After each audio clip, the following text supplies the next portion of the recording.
Donc ces gens-là, l'AFP, journalistes, ne sont pas sur la position française du gouvernement. Ils ne sont pas sur la position française. Bon, c'est quand même l'AFP, c'est l'argent des Français, que je sache. Donc, ce sujet vraiment m'intéresse. On va voir le sujet de Marine Sabourin. Pourquoi ce sujet m'intéresse ? Parce que je passe mon temps à dire ici que depuis 40 ans, c'est un certain climat culturel en France qui a intégré pas que les rédactions, d'ailleurs, mais l'université, l'école, le monde artistique, etc. Là, vous avez un exemple frappant. Au nom de quoi les journalistes de l'AFP, moi je dis terroristes.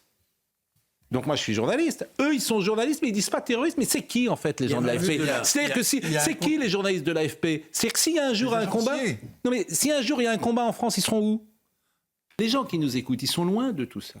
Ils savent pas que l'AFP s'est gangréné parfois par l'ultra-gauche. Ils ne le savent pas. Que c'est rempli de jeunes gens qui ont des positions d'ultra-gauche et qui se retrouvent dans leurs papiers. Alors ils disent c'est factuel. Non. En fait, c'est pas factuel, c'est de l'idéologie. La rétention d'informations. Puisque quand les Israéliens ont montré ces images terribles à toute la presse mondiale, il y avait un journaliste de l'AFP qui n'en a pas fait état. Le journaliste de l'AFP n'a pas fait état des 45 minutes d'horreur. Les 45 minutes d'horreur, alors que toute la presse mondiale en parlait. Dans ses dépêches, elle qualifie le Hamas de mouvement palestinien, sans jamais y mentionner le mot terroriste, si ce n'est entre guillemets.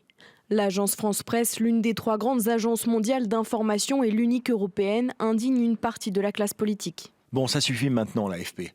Le Hamas est une organisation terroriste, pas un mouvement palestinien. Osez dire le réel, l'organisation terroriste Hamas. Votre banalisation du terrorisme est ignoblement dangereuse. La présidente du Rassemblement national à l'Assemblée, elle, parle de complaisance avec l'islamisme. Dans les 3 semaines que nous venons de vivre, il y a eu un effet révélateur des complaisances et même parfois des compromissions avec l'islamisme d'une partie du monde politique, journalistique, associatif, culturel. Joint par le Figaro, Phil Chetwynd, qui est le directeur de l'information de l'AFP, a justifié le non-emploi du qualificatif de terroriste en nous expliquant que le mot a perdu son sens. Vous vous rendez compte ? Ce qu'il faut aussi. Donc vous avez un des journalistes qui dit que le mot terroriste a perdu son sens. C'est bien. Et il est journaliste. Il y a une définition dans la loi. Franchement, mais ces gens sont une honte. Il faut dire les choses comme elles sont. Là, moi, il y a le sens des mots. Je veux dire, ces gens sont une honte. Selon lui, tous les gouvernements autoritaires du monde utilisent le mot pour parler de leurs opposants. Par exemple, nous privilégions les faits dont nous pouvons témoigner nous-mêmes. La description détaillée des attaques atroces en Israël est claire pour le lecteur.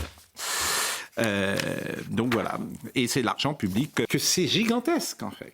L'université bien sûr, l'école évidemment, etc. Donc tout ça est gangréné par une pensée ultra-gauche.